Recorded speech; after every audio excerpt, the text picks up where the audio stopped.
Ja, tu so seveda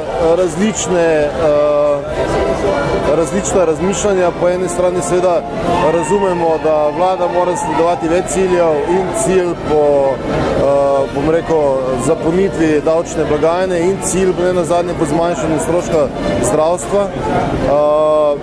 Jaz mislim, da je pomembno, da se te stvari naredijo v dialogu z vsemi partnerji in na način, ki bo definitivno prispeval najboljše doseči te cilje.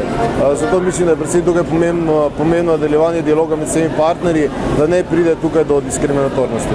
Mislim, vsekakor je smisel tega, da se povečajo tudi končne cene in če bi se seveda cena za potrošnika povečala za več kot le nekaj odstotkov, potem verjamem, da bi marsikateri potrošnik namesto pijač za sladkorjem prišel neke druge pijače, kot je voda.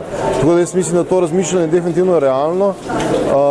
Res pa je, da tukaj ne sme biti diskriminatorno. Imamo tukaj primere držav, kot so nekatere skandinavske države, ki so uvedle ta davek, ki ni zgolj na sladkor, je tudi še nekatere druge stvari kot maščobe.